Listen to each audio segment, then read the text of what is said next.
Salut à tous, c'est Dark.1 et aujourd'hui on se retrouve pour un nouvel unboxing. On va faire l'unboxing de Boombrick qui est une enceinte que vous pourrez retrouver sur le site de MobileFun. C'est une enceinte Bluetooth. Donc pour faire le tour du packaging, c'est assez sobre, je trouve. Donc on retrouve les motifs de l'enceinte ici. Sur le côté, encore une fois, Boombrick, la marque ou le nom de l'enceinte il me semble. Ici, les caractéristiques du produit plus ou moins.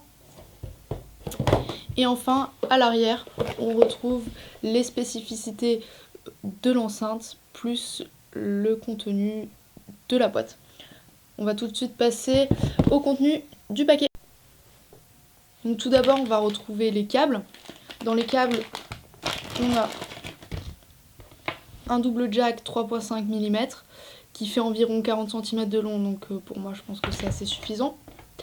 Et on retrouve le câble de chargement qui est un USB et mini USB. C'est le câble que vous retrouvez maintenant pour charger la plupart des smartphones, ce qui est plutôt pratique. Si on l'oublie, voilà, vous pouvez le retrouver, etc. Je trouve ça plutôt intelligent. Et enfin, on retrouve donc l'enceinte. Alors, en ce qui concerne l'enceinte, vous pouvez voir, elle a 2 haut-parleurs, donc ce qui permet de fournir un son stéréo, ce qui est déjà un point plutôt positif. Pardon, je la tiens à l'envers. On retrouve, bon c'est assez design, on aime ou on n'aime pas, ça je sais pas, moi je trouve ça plutôt classe. Ensuite, pour ce qui est de la matière de l'enceinte, c'est un espèce de caoutchouc assez lisse. Je saurais pas comment l'expliquer, mais c'est plutôt pas mal, ça laisse pas vraiment de traces de doigts, donc c'est vraiment agréable au toucher. Ensuite, on va faire le tour vite fait des boutons. Donc ça, c'est les boutons qui vont vous permettre de contrôler la musique. Ça, c'est pour changer de piste avant ou arrière. Et ici, on a donc volume plus, volume moins.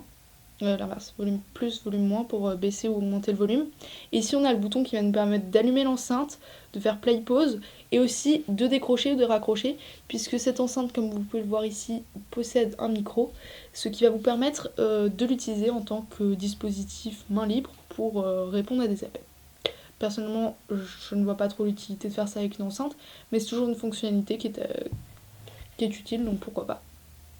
À l'arrière, on retrouve donc les informations, voilà, fabriquées en Chine, etc.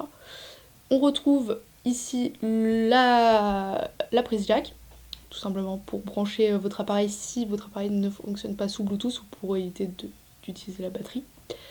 Et ici, on retrouve tout simplement la prise pour le brancher. Voilà, on a fait le tour de l'enceinte. Ici, sous l'enceinte, et ce que je trouve très intelligent, on retrouve des coussinets, ce qui permet que quand l'enceinte est posée sur une table ou sur une surface plane tout simplement, elle va pas déraper. Donc c'est plutôt intelligent, je trouve. On va tout de suite passer au test. Donc pour commencer, on va appuyer sur le bouton on/off. Voilà, donc l'enceinte vient de s'allumer. Voilà, donc d'ailleurs il y a une petite LED bleue qui s'allume pour vous dire que l'enceinte est allumée. Le second bruit, c'était juste pour m'avertir qu'il était connecté à mon smartphone, puisque je l'avais déjà, pour éviter de perdre du temps, je l'avais déjà connecté avant. Donc pour se connecter, c'est très simple. Vous allumez le Bluetooth sur votre smartphone ou sur votre appareil, vous le recherchez, puis ça se connecte, ça prend quelques secondes, et puis après les 2 appareils sont connectés. On va tout de suite commencer par mettre de la musique.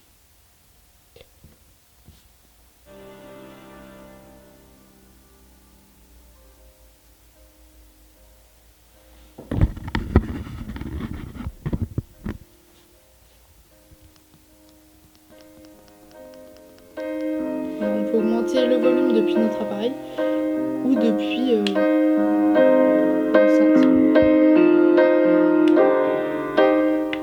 tout simplement. Pour changer de piste, on appuie sur le bouton changer de piste. Alors là évidemment je suis revenue au début. Et ici pour faire pause. Puis pour refaire play, on appuie dessus évidemment. Tout simplement. Donc ça c'était pour le test du Bluetooth. Au niveau Bluetooth, Au niveau de la portée de l'enceinte, elle peut aller jusqu'à 20-30 mètres, ça dépend des conditions. Si vous allez 30 mètres derrière des murs, je pense pas que ça marchera très bien. Mais moi je l'ai fait jusqu'à 15 mètres, ça marchait très bien et il y avait quelques murs entre moi et l'enceinte. Ça marchait très bien. Donc chargée à bloc et sous Bluetooth, elle peut durer jusqu'à 3 heures. Et je pense que si vous l'utilisez sous jack, ça doit durer un petit peu plus. Donc c'est pas mal. Bon, je pense pas que je vais faire un test avec la prise jack parce que ça va être exactement pareil. Mais sachez que ça marche très bien. Et voilà, je sais pas quoi dire de plus. Donc voilà pour le test de l'enceinte. Si jamais vous avez des questions, vous pouvez tout simplement les poser en commentaire. J'y répondrai avec grand plaisir. Et si vous voulez plus d'infos, vous pouvez retrouver l'article sur l'enceinte sur le blog. Le lien est dans la description. Je ferai certainement un article un petit peu plus détaillé que cette vidéo. Donc voilà, allez y faire un tour si ça vous fait plaisir. Moi je vous dis à bientôt pour de nouvelles vidéos. Et amusez-vous bien.